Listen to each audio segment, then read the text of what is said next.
Here's something that might surprise you. Some of the best winter experiences in Banff have absolutely nothing to do with skiing. I know, when most people think Banff in winter, they picture pristine ski slopes and fresh powder. If you've been hesitating to visit Banff in winter because you don't ski, this episode is going to completely change your perspective. Welcome back to the Banff Travel Podcast. I'm your host, Celine Brewer, and today we're tackling one of the most common questions I get about winter. Is Banff worth visiting in winter if we don't ski? The short answer, absolutely. In fact, I'd argue that non-skiers have just as much fun, if not more, to experience during a Banff winter. Before we dive into all these incredible winter activities, I want to tell you about a resource that's going to make planning your winter trip so much easier. My Banff Winter Travel Guide is packed with everything you need to know about visiting during this snowy season. From what activities are available each month to what to pack to itineraries that aren't filled with days skiing. You can grab it on my site, travelbanffcanada.com. Now let's talk about why winter in Banff is absolutely magical for non-skiers. First, let me paint you a picture of what winter looks like here. Well, at least what I hope it looks like every year, because the truth of the matter is some years we don't get tons of snow, and some years we do. But imagine, if you will, mountains draped in pristine white snow, frozen waterfalls that shimmer like blue ice crystals, and that special quality of light you only get when the sun reflects off that fresh white snow. The crowds that pack the trails in summer have thinned out, the air is crisp and clean and chilly, and there's this peaceful silence that blankets everything. One of my favorite things about winter in Banff is that you're seeing a completely different park. Lakes that sparkle turquoise in summer are now frozen sheets of ice, perfect for skating, with mountain peaks reflected in the surface. That is, if you're lucky enough to catch them frozen before the snow falls. Waterfalls you'd hike to in July are now dramatic ice formations where you might spot ice climbers scaling frozen walls. But here's one thing that you do need to know. Most winter activities in Banff don't actually start until mid-December, when there's enough snow. But they run all the way through late March or maybe even early April, depending on the year. So you've got this great window to experience winter. Let's start with the adventures that'll have you feeling like you're in a mountain movie. Dog sledding is hands down one of the most exhilarating experiences. Picture this, you're bundled up in a sled, the team of excited huskies is barking with anticipation, and then suddenly you're flying through the forest. The dogs absolutely love it, and their enthusiasm is contagious. Now, there's several options for you to choose from, both in Lake Louise and near Canmore, and they all offer different tours of different lengths. Some even offer pickups from Banff, so transportation isn't an issue if you've decided you don't want to drive on icy roads. Now, if you want something that'll make you feel like a kid again, snow tubing is pure joy. Mount Norquay has the biggest tubing area, and trust me, there's something incredibly freeing about zooming down a hill in a giant rubber tube, spinning around, laughing your head off. You can link tubes together with friends or race each other down. It's one of those activities where you'll find yourself climbing back up that hill saying, I just want to do one more run. Now, Mount Norquay isn't the only place. You can also do it at the Lake Louise Ski Resort. For anyone who wants that perfect Instagram moment, try a horse-drawn sleigh ride out in the snow. At Lake Louise, you'll glide along the frozen lakeshore surrounded by towering mountain peaks wrapped in wool blankets. It's romantic, it's peaceful, and you can also even do it right from outside the town of Banff, depending on how much snow there is there. The rides typically last 40 to 60 minutes, which is the perfect amount of time to soak it all in without getting too cold. Now, I think one of the best ways to experience winter in Banff is getting out on foot, whether it's snowshoeing, a winter hike, or giving cross-country skiing a try. There's something incredibly peaceful about being the first to break trail through fresh powder, hearing nothing but your breath and the crunch of snow beneath your feet. And the best part, if you can walk, you can snowshoe. It's that simple. We've got trails for every level, and it's best if you're able to get out right after a snowfall before the trail gets too packed down. At that point, sometimes it's better to just go with micro spikes instead of dragging those big snowshoes along.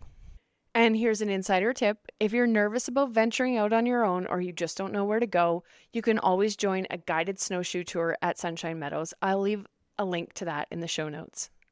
Ice walking is another incredible experience. This is where you strap on those microspikes I talk about. We always use the Catula microspikes, and they're absolute game changers when it comes to walking on ice. But then you can walk right through those frozen canyons. Johnson Canyon is the most popular ice walk, but realistically, that one is still mainly on a trail. However, if you make it to the upper falls, you'll often see ice climbers scaling those frozen waterfalls, and it's pretty incredible to watch. For something a little bit more adventurous, the Grotto Canyon Ice Walk near Canmore takes you through a narrow canyon where you walk up the frozen creek. You might even spot some ancient pictographs on the canyon walls. Just make sure you don't touch them so they stay there for future generations to see. I mentioned skating on frozen lakes earlier. Lake Louise is the crown jewel for winter skating. The Fairmont Chateau Lake Louise clears the ice and maintains it throughout the winter, so it's always safe and accessible.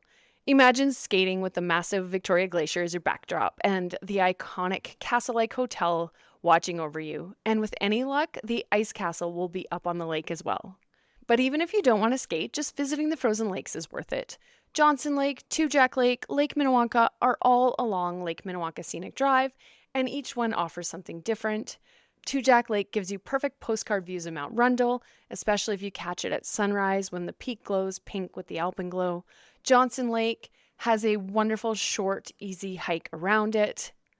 And then, of course, Lake Minnewanka has incredible mountain views as well. And don't skip Emerald Lake over in British Columbia. It's about 30 minutes from Lake Louise and just stunning. The winter scenery there is unreal. Now, of course, not every winter day needs to be spent outside or not in its entirety. Some of my favorite winter experiences happen indoors or involve a good mix of both. The Banff Gondola is perfect for those days when you want spectacular views without too much time outside. You ride up Sulphur Mountain in the gondola, and at the top, you've got a short walk on the boardwalks where you can walk around, take in those 360-degree views of the Rockies. The Sky Bistro is up there with some of the best views of any restaurant in Banff. And just a local tip, if you're feeling ambitious or you just want to spend more time outside, you can also hike up Sulphur Mountain and still enjoy everything at the top. Now, if you really want to spoil yourself, the Kananaskis Nordic Spa or the new Nordic Spa in Canmore, Everwild, is worth the drive. They have hot pools, cold plunge pools, steam room, sauna, the full Nordic Spa experience set against the backdrop of the Rocky Mountains. For something completely different, afternoon tea at either the Fairmont Chateau Lake Louise or the Fairmont Banff Springs Hotel is such a treat. Sit by a window, watch the snowfall, enjoy scones and tea, and just soak in the mountain luxury of it all. Now, let me share some experiences that don't always make it into the guidebooks, but locals love and are, of course, a little bit more adventurous, or at least some of them are. Fat biking is becoming increasingly popular, and it's way more fun than it sounds. The bikes have oversized tires with studs in them that make it possible to ride on snow or ice. Now, if you're an experienced rider, you might choose some single track trails at the Canmore Nordic Center. Otherwise, I highly recommend an e-fat bike tour through the town of Banff. It's a blast and a unique way to see Banff in winter. For wildlife viewers, the Yamnuska Wolf Dog Sanctuary near Cochrane is incredible. You'll learn about conservation of the wolf dogs and get up close with these amazing animals. And of course, that runs year-round and only about an hour from Banff. Speaking of wildlife, you always want to keep an eye out for elk and bighorn sheep around this time of year. Around the towns, you'll often see elk, and on many of the scenic drives, you may see those bighorn sheep. Canmore Cave Tours is another unique experience. Exploring the Rat's Nest Cave is a year-round adventure and takes you deep into the mountain. The length of the tour differs depending on which one you choose, and there are some tours that are suitable for kids 10 and over. Now let me share some practical tips that'll make your winter trip so much better. First, what to pack. Layers are everything. You want to be able to add or remove clothing easily. So typically wearing a base layer topped with a warm mid layer like a fleece and a waterproof outer shell. Of course, you don't want to forget those warm socks, waterproof boots, and a warm hat and gloves or mitts. You've heard me talk about them before, but micro spikes are essential, especially if you're planning any winter hiking. They really make walking on ice and packed snow so much safer and easier. Timing does matter for the activities. Many of the winter activities don't start until mid-December, and some, like dog sledding and sleigh rides, need to be booked well in advance. Of course, you always want to check the forecast and weather conditions before heading out. For example, heading up the Icefields Parkway may not be recommended if there's a significant snowfall, or they might be doing avalanche control and closing the road at times. While you can't always trust the forecast, it's still a good idea to check before heading out and definitely check those road conditions.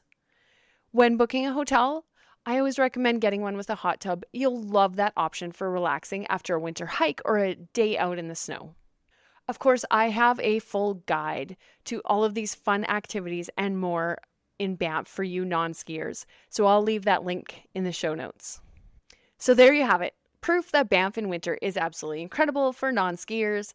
From dog sledding and ice walks to frozen lakes, there's so much experience that doesn't require you to even strap on skis. Although having a couple days of skiing is a perfect way to round out any winter itinerary.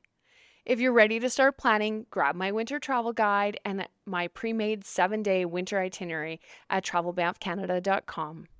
Both will save you hours of research and help you make the most of your time here.